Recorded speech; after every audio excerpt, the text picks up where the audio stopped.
Γεια σας. Η έναρξη των πολιτικών σχολιασμών μέσω της βιντεοκάμερας εστιάζει στο σχολιασμό των πολιτικών σε κεντρικό αλλά και αυτοδιοικητικό επίπεδο.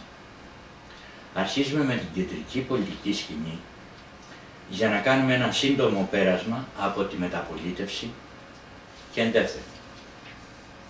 Από το 1975, χρονιά ορόσημο στη μετάβαση από τη διακυβέρνηση των συνταγματαρχών στη κοινοβουλευτική δημοκρατία. Από τότε, η Ευρωπαϊκή Επιτροπή ασχολείται με την οικονομία της Ελλάδας και δεν είναι δυνατόν να μην είχε διαπιστώσει ότι η οικονομία της ήταν η τελευταία κομμουνιστική οικονομία. Οι τεχνοκράτες οικονομολόγοι του Διεθνούς Νομισματικού Ταμείου και του ΟΟΣΑ έχουν από τότε μέλος τους την Ελλάδα και όπως φαίνεται αγνοούσαν τις σοσιαλιστικές δομές της οικονομίας της. Το 2010 έσπευσαν να δανειοδοτήσουν αυτή την οικονομία και να στηρίξουν τη χώρα η οποία στόχο δεν είχε να βγει από την κρίση χρέους αλλάζοντας το μοντέλο, αλλά να διατηρήσει το σοσιαλιστικό χαρακτήρα της. Το πελατειακό κυβερνητικό μοντέλο, προκειμένου να διατηρηθεί, εξόντωσε τον ιδιωτικό τομέα, διαλύοντας κάθε αναγέννηση της οικονομίας. Τώρα που οι δανειστές κατάλαβαν το λάθος τους, απαιτούν την αλλαγή του μοντέλου με τα γνωστά οριζόντια και κάθετα μέτρα. Απροετοίμαστος ο ελληνικός παραγωγικός τομέας βρέθηκε στις συμπληγάδες της παγκόσμιας κρίσης και της κυβερνητικής φοροεπίθεσης. Άλλοι της κατατοπλίστων, αφού όσοι θεωρούνται υπεύθυνοι της οικονομικής κατάρρευσης, όσοι αποδεδειγμένα διασπάθησαν ή καταχράστηκαν δημόσιο χρήμα, δεν κλήθηκαν να επιστρέψουν και να τιμωρηθούν. Η φοροεπίθεση έγινε οριζόντια και κάθετα, με όσους αποτελούσαν εύκολο στόχο. Τα αποτελέσματα γνωστά, καθώς όλοι τα βιώνουν.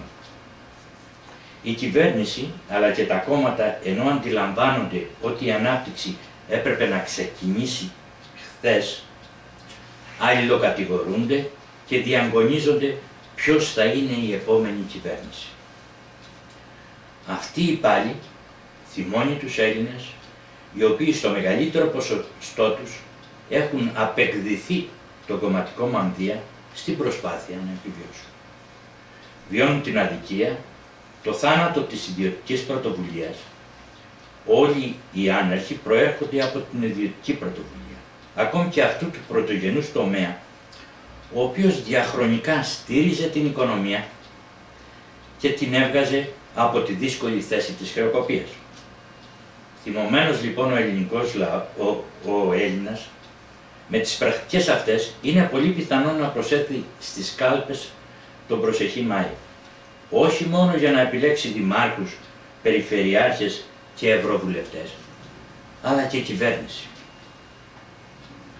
Είναι πολύ πιθανό σενάριο, καθώς το Μάιο τελειώνει το μνημόνιο και θα μπούμε σε μια άλλη περίοδο οικονομικής πρακτικής, άγνωστης τόσο στον πολύ κόσμο, όσο και δύσκολης από κάθε πλευρά. Τη διακυβέρνηση αυτής της περίοδου, μόνο μια κυβέρνηση με πρόσφατη ετυμηγορία εικάζεται ότι νομιμοποιείται να τη διαχειριστεί. Τουλάχιστον αυτό θεωρούν ως συμφέρον τους όσοι, τόσο οι κυβερνώντες όσο και η αντιπολιτευτική πλευρά της Βουλής. Κόλπο έξυπνο και καθαρά πολιτικάντικο, αλλά πρωτίστως είναι ένα είδος δημοψηφίσματος με κρίσιμο διακύβευμα. Συνέχιση αυτή της πολιτικής ή όχι. Τα αποτελέσματα της εφαρμοζόμενης μεταρρύθμισης, όποια κι αν είναι αυτή, τα βιώνουμε, άρα μπορούμε να τα κρίνουμε όλοι μας. Είναι αυτά που οι δανειστές απαιτούν, άρα επιβάλλουν μέσω της κυβέρνησης. Εάν αλλάξουμε κυβέρνηση και εμπιστευτούμε όσα υπόσχεται και υποστηρίζει ο ΣΥΡΙΖΑ, ποια θα είναι η στάση των δανειστών μας? τι θα συμβεί εάν, όπως είναι βέβαιο, κλείσουν κάθε στρόφιγγα χρηματοδότησης. Μην ξεχνάτε ότι το 80% των αγαθών που καταναλώνουμε είναι εισαγόμενα. Συντάξεις δεν θα υπάρχουν, καθώς τα αποθέματά μας δεν επαρκούν πέραν του διμήνου.